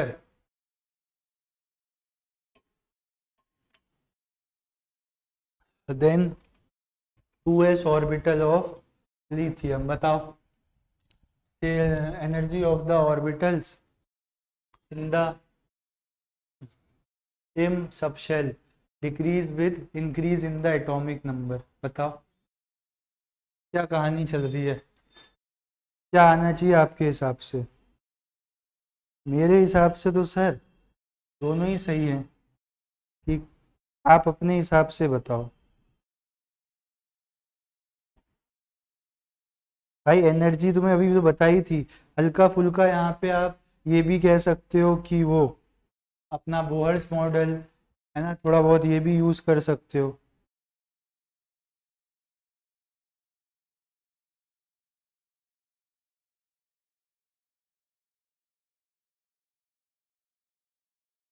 बताओ जल्दी से।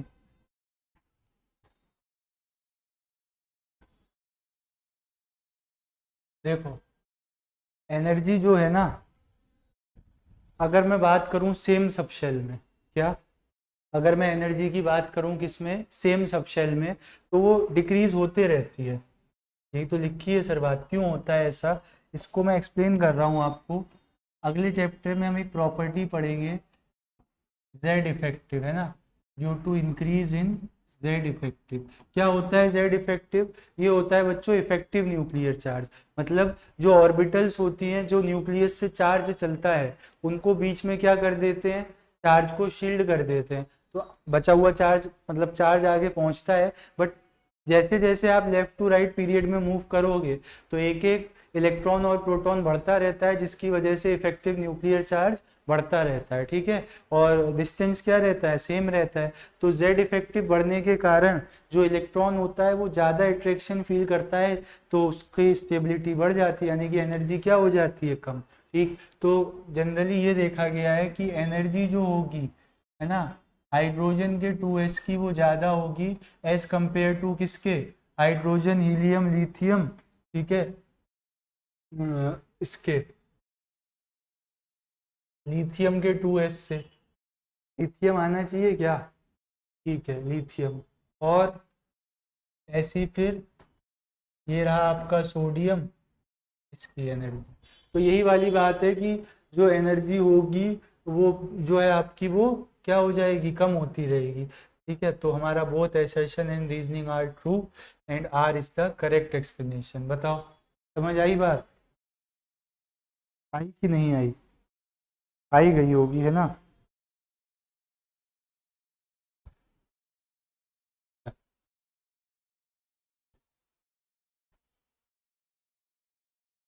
और देखो, जब तुम्हारा काम है ये, the number of radial notes and total number of notes, जल्दी से है ना। टोटल नोट्स और रेडियल नोट्स, रेडियल नोट्स का फॉर्मूला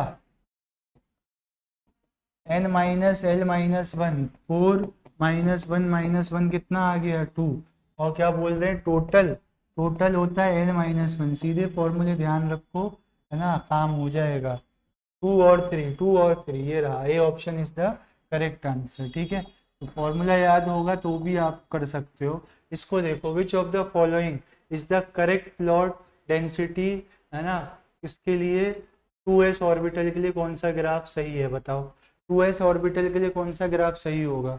ठीक है, मेरे को यहाँ दिख रहा है कलर, आपको सही कलर दिख रहा होगा स्क्रीन पे। ठीक है, इसको ऐसा सेट करवाया है। चल देखो ध्यान से, सर ये जो है ना 2s के लिए बोल रहे हो आप, बट ये किसके लिए सही है, ये सही है 1s के लिए। ये वाला जो ग्राफ सही है ना वो किसके लिए है, 1s के लिए। दिख रहा है आपको, कलर दिख रहा है, ये नहीं दिख रहा है तो ये ब्लैक से लिख देता हूँ। ये वाला ग्राफ किसके लिए सही है, पहला वाला ग्राफ 1s के लिए सही है। ठीक है, और देखो दूसरा, हाँ सर ये 1s 2s दो है ना, इसके वेव दो पोर्शन है, तो ये हो सकता है। नीचे तो कभी जाता ही नहीं है ना, प्रोबेबिलिटी नेगेटिव होती नहीं है, अभी तक तो ये सही है। और देख लेते हैं आगे,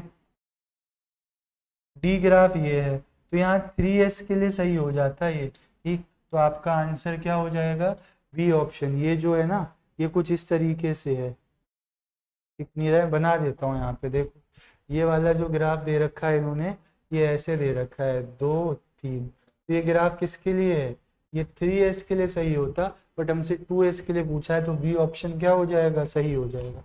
बताओ, तो पूरा क्वेश्चन आप लोग देख लेना एक बार। ये देखो, ये क्वेश्चन दिया था, फिर उसमें ये ऑप्शंस थे ए बी सी, और ये था डी ऑप्शन, और ये क्वेश्चन लास्ट ईयर ही आया है, तो हमारा इसमें सही आंसर क्या हो जाएगा, B. Which of the following statement are correct, the electronic configuration of chromium is, सही है। The magnetic quantum number may have a negative value ml, हाँ ये भी सही है। फॉलोइंग स्टेटमेंट्स आर करेक्ट, है ना। In the ground state of an atom the orbitals are filled in the order of increasing energy, सही है।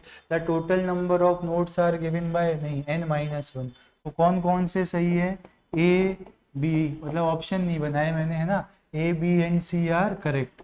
तो ऑप्शंस नहीं बनाए हैं, बट ऑप्शंस रहे होंगे इस तरीके से कुछ। ठीक, आज नेक्स्ट देखो आप, the number of radial and angular node, यार क्या बात करते हो सर। देखो रेडियल का formula n minus L minus one, क्या है 4d, 4 माइनस 2 माइनस 1 कितना आ गया, 1 आ गया। l की वैल्यू कितनी होती है, 2 होती है ना d के लिए। एंगुलर l की वैल्यू 2 होती है, तो सर एंगुलर भी 2 हो जाएंगे, तो 1 and 2 1 and 2, A option is the correct answer. बताओ यार, फॉर्मूला लग रहा है, बस अभी भी नहीं याद है तो यही याद हो जाएगा, इतने क्वेश्चन होंगे। देखो statement 1, the value of wave function depends upon the coordinates of the electron, हाँ बात तो सही है, बात तो सही है। The probability of finding an electron at an atom within the point within the atom is directly proportional to the orbital wave function, ना ये बात गलत है। ठीक, क्या होती है प्रोबेबिलिटी, प्रोबेबिलिटी डायरेक्टली प्रोपोर्शनल होती है square of orbital wave function और उसके रेडियल पार्ट के। ठीक है, तो statement 1 is true but statement second is false. ठीक है, क्यों पहला वाला क्यों सही है भाई, मैंने लिखवाया था, शॉर्डिंगर और हाइजेनबर्ग ने इलेक्ट्रॉन का मोशन डिस्क्राइब किया था एक्स वाई जेड कोऑर्डिनेट्स में, तो उसी हिसाब से सही है ये। ठीक, आगे देखो, identify the incorrect statement, all the five 5d orbitals are different in size when compared to the respective 4d orbitals, हाँ different होंगी। ठीक है, incorrect statement बताना है, all the 5 4d orbitals have same have क्या था, have shape similar to respective, हाँ ठीक है। in an atom all the 5 3d orbitals are equal in energy in free state, all the free state में हाँ equal होते हैं। The shapes of टेक्स are similar and similar to each other, incorrect कौन सा है भाई इसमें, all the 5d orbitals are different in size when compare, all the 5 4D orbitals have respective shape same है, all the 5 are equal in energy in free state. हाँ, A option लग रहा है ना, ये ऑप्शन लग रहा है। एक बार चेक कर लेते हैं जहाँ से क्वेश्चन पिक किया गया है, देखते हैं एक बार। ऑल द 5, कोई है ऐसा क्वेश्चन हमारे में? All the 5D orbitals are different in size, ठीक है। देखो आप इनको,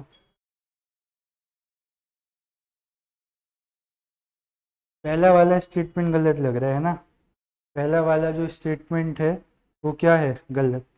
चेक कर लेते हैं जहाँ से क्वेश्चन पिक किया है, क्वेश्चन में तो एरर नहीं है कोई। देखो,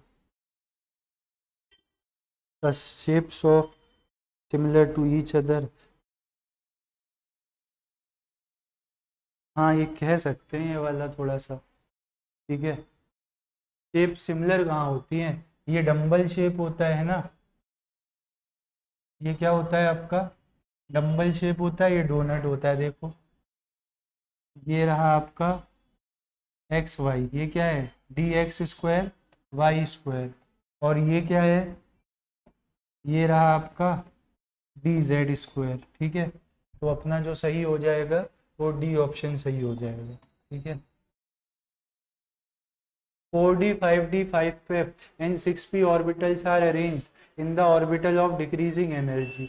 तो 4D में लगा लो n प्लस एन, देखो 4D में क्या हो जाएगा 4 + 2 6, 5p में 5 + 1 6 है ना, 5F में 5 + 3 8, 6p में 6 + 1 7। तो सबसे ज़्यादा तो 8 वाला, यानी कि 5F की सबसे ज़्यादा दो ऑप्शंस में है, उसके बाद 6p की दो ऑप्शन में है, फिर 4D और 5p में। Higher the value of n higher will be the energy. 5F 6p 5p है ना ये वाला, higher the value of n higher the energy in case of same n + l value. Orbitals having 3 angular nodes and 3 total nodes. भाई angular node किस पे depend करती थी, l की वैल्यू पे। तो p के लिए l की वैल्यू कितनी होती है, p के लिए l की वैल्यू होती है सर क्या है ना, p के लिए l की वैल्यू होती है 1, इसके लिए l की 2, इसके लिए l की 2, और इसके लिए क्या होती है l की वैल्यू 3। तो एंगुलर नोड्स भी किस पे डिपेंड करती हैं, एंगुलर नोड्स पे डिपेंड करती हैं l की वैल्यू पे। बताओ, आंसर समझ आ गया 4F क्यों है, ठीक है। तो नीड्स में देखो आप कितने, मतलब पेन उठाना भी क्यों है sir, which is one is a wrong statement. The electronic configuration of an atom सही है, N orbital is designated by 3 quantum numbers, why an electron in an atom is designated by 4 quantum numbers। हाँ कह सकते हो आप, electron किससे बताते हो, ms से बताते हो। इलेक्ट्रॉन्स दिख रहे हैं ना, हाँ दिख तो रहे हैं सर, ठीक है। टोटल ऑर्बिटल एंगुलर मोमेंटम 0 होता है। The value of m for dz² is 0। dz² के लिए हाँ ये भी 0 होती है, बट ये देखो आप स्पिन देखना, इसकी सेम स्पिन के भरे जाते हैं ना। ये स्टेटमेंट क्या है, गलत है, रॉन्ग ही तो पूछा था। इसके बदले सही क्या होना चाहिए, आप एक एक इलेक्ट्रॉन भरो रहे हो तो सेम स्पिन का भरो ना 2p में, ठीक है।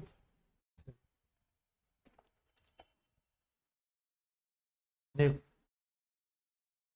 आगे देखो, 2 electrons occupying the same orbital are distinguished by, ये शायद लास्ट क्लास में भी हमने किया है।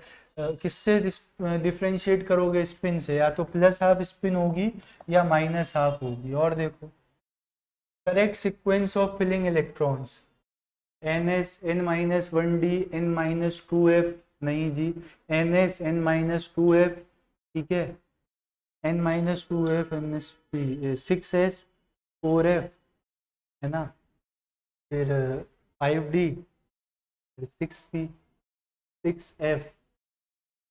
यार ये क्या, अगर मैं इसको 6 कुछ लेट कर लेता हूँ है ना, ये रहा 6s, फिर क्या 6 - 2 4f 5d और 6p 7 7 7। हाँ ठीक है, तो ये वाला सही हो जाएगा, D option will be the correct answer. वही यार n+l वैल्यू से विच of the following is correct for iron 26 होता है, 4s2 3d6 4s2 3d6 4s2 3d6। D option will be the right answer. ठीक है, लिख के देख लेना। आयरन होता है 26, लिखना मैंने आपको बता रखा है। नेक्स्ट देखो, the orbital having two radial as well as two angular nodes. ठीक है, 3p, 3p को चेक करो। 3p में अगर आप रेडियल की बात करते हो सर, 3 माइनस वन कितना आ जाएगा, 1 आ जाएगा। एंगुलर की बात करते हो तो 1 आ जाएगा।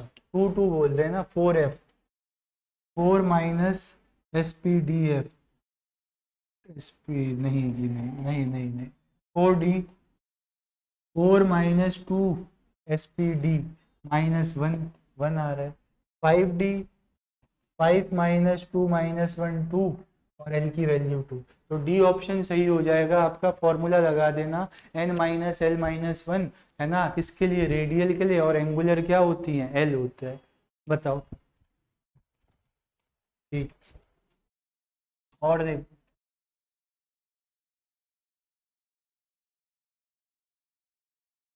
बताओ, पहले क्वेश्चन पढ़ लो। The plots of radial distribution for various orbitals of hydrogen atom against r is given below, है ना। अब दिखेगा क्या, हाँ, अब चारों ग्राफ आपको दिख रहे हैं। थोड़ी देर के लिए मैंने स्क्रीन ऐसे कर दी है, देखो आप। The plots of radial distribution functions for various orbital. ठीक है, तो आपको बताना है, शायद यहाँ कुछ ऐड किया गया है क्या इसमें, द करेक्ट स्टेटमेंट। ना, ऐड तो नहीं किया है, देख। तो यहाँ से अगर सबका ही बता दे रहा हूँ मैं कौन सा ग्राफ किसका है। ठीक है, तो अगर आप ग्राफ देखोगे तो ग्राफ ध्यान से देखो आप, कौन सा ग्राफ किसके लिए प्लॉट किया गया है। एक कर्व, एक फेज आ रहा है ना, एक फेज आ रहा है तो किसके लिए आएगा, इसी के लिए भी आ सकता है सर। मेरे ख्याल से इसको 2s के लिए पूछा गया है, तो 2s के लिए तो 2 कर्व सही होंगे, है ना। 2s के लिए क्या होंगे, 2 सही होंगे। तो जरा हटाओ तो थोड़ा, 2s के लिए पूछा गया था, तो ये नहीं है 2s के लिए, ये होगा, कौन सा होगा, ये वाला। ठीक है, 2s के लिए पूछा था, यही याद है मुझे, क्वेश्चन लिखा नहीं गया है। ठीक, क्वेश्चन इनकम्प्लीट है। आपको पहचानना था 2s के लिए कौन सा ग्राफ है।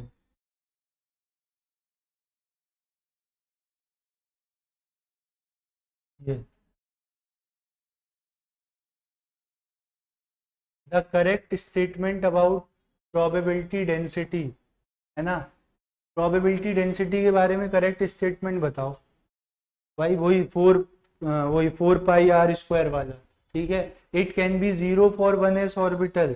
यार प्रोबेबिलिटी 0 हो सकती है, it can be negative, negative कभी नहीं होगी।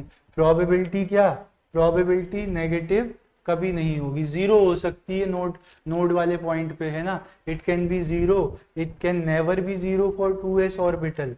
हाँ, 2s के लिए आप ऐसा बनाओगे ना तरीके से। ठीक है, तो कभी भी 0 टच नहीं होगा लास्ट वाले के लिए। ठीक है,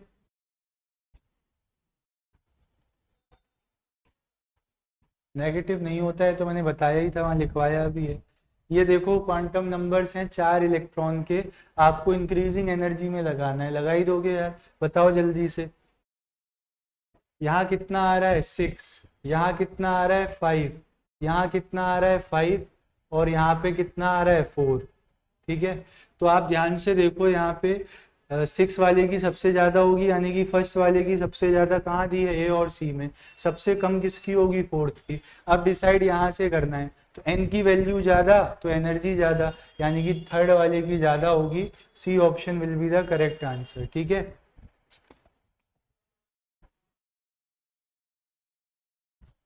आ जाओ। नेक्स्ट देखो, the graph between psi square and are is shown below, this represents.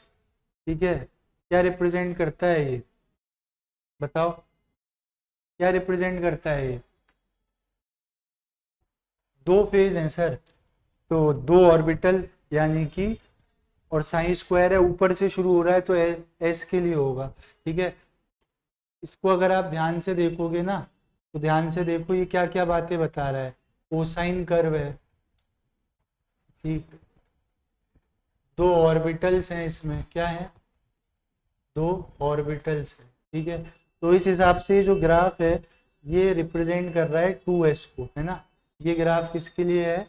2s orbital के लिए है। तो आपका आंसर क्या हो जाएगा बच्चों? आपका आंसर हो जाएगा 2s। ठीक है, आपका जो आंसर होगा तो 2s will be the right answer.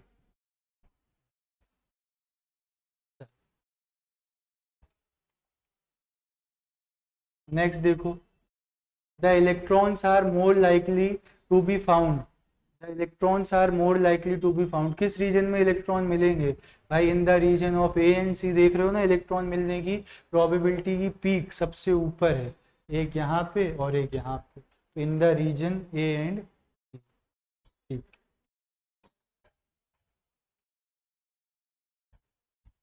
Among the following the energy of 2s orbital is lowest in. भाई जैसे जैसे आप आगे बढ़ते रहोगे ना तो क्या होगा? 2s ऑर्बिटल की एनर्जी लो, देखते हैं, चलो इसको फॉर्मूले से लिख के देखो तो। एनर्जी क्या होता है? एनर्जी क्या होता है बच्चों? एनर्जी होता है 13.6 into Z square upon n square. अब आप कह रहे हो कि 2s ऑर्बिटल, तो 2s ऑर्बिटल में हर जगह क्या है मेरे ख्याल में? हर जगह एक एक इलेक्ट्रॉन है ली ना, है ना। तो देख लो आप, जैसे जैसे एटॉमिक नंबर बढ़ेगा क्या होगा? वैसे वैसे एन की वैल्यू तो सेम है, तो जैसे जैसे एटॉमिक नंबर बढ़ेगा वैसे वैसे क्या होना चाहिए? एनर्जी भी आपकी बढ़नी चाहिए। बताओ क्या आंसर आना? अभी ऐसे ही एक क्वेश्चन किया है, सेम क्वेश्चन अभी किया है। कौन सा क्वेश्चन था बताऊं आपको? सेम क्वेश्चन अभी किया है।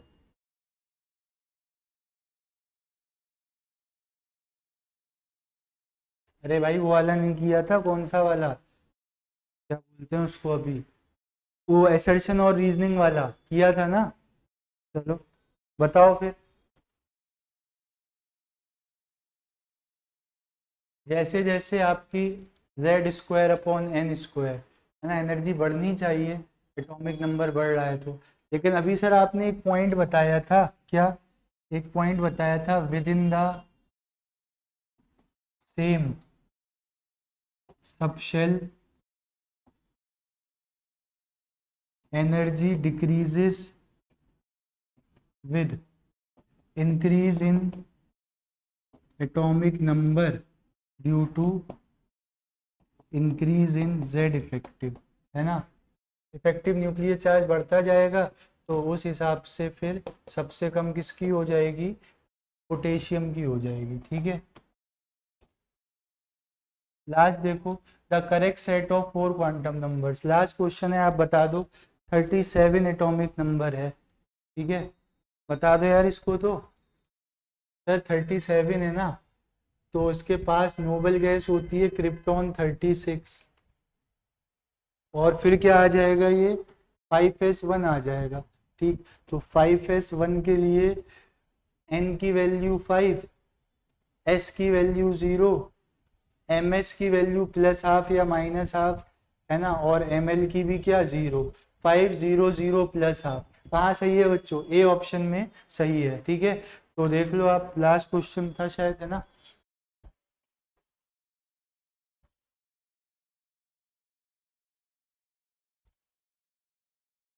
लास्ट था, ठीक। तो हमने कवर कर लिया है एटॉमिक स्ट्रक्चर चैप्टर, और पूरी तरीके से हमने इसका गेम ओवर कर दिया है। बताओ, ठीक। तो सुबह से अपने भी थे कंटिन्यूस लेक्चर्स, 5 4 थे, फिर यहाँ इधर आ गए। कोई नहीं, वो तो चलता रहता है, अपना काम है, तुम्हारा भी काम है, पढ़ाई करना है कंटिन्यूस, है ना। तो ये नहीं देखना है थकान हो रही है, कुछ हो रही है। अभी तो है ही यार, 4 साल वर्सेस 40 साल वाला हिसाब है। ठीक है, तो जुट जाओ, ठीक। बाकी क्या बोलते हैं उसको, prepare for the worst and hope for the best. तैयारी तो तगड़े से तगड़े क्वेश्चन की करके जाएंगे, बाकी आ जाए सरल, है ना, सोच के होप करेंगे बस। मिलते हैं फिर बच्चों नेक्स्ट क्लास में और नेक्स्ट यूनिट के साथ, जिसका नाम होगा periodic classification of elements and periodicity in properties. तब तक आप इसको रिवाइज करो, इलेक्ट्रॉनिक कन्फ्यूग्रेशन लिखना सीखो क्योंकि वहाँ पे यूज होगा। ठीक है, तो यूनिट्स हमने कवर कर लिए हैं डिटेल में, मतलब एक तो होता है कि या तो क्वेश्चन ही करिए या थ्योरी पढ़िए, दोनों चीज़ें करिए इसलिए टाइम लगा है। तो अब आने वाले चैप्टर्स पे हम और फ्रिक्वेंसी बढ़ाएंगे ताकि जल्दी जल्दी हम अपना पोर्शन कवर कर सकें। ठीक है बच्चों, थैंक यू वेरी मच अपना कीमती समय देने के लिए। मिलते हैं नेक्स्ट क्लास में, तब तक पढ़ाई करते रहो। Thank you very much.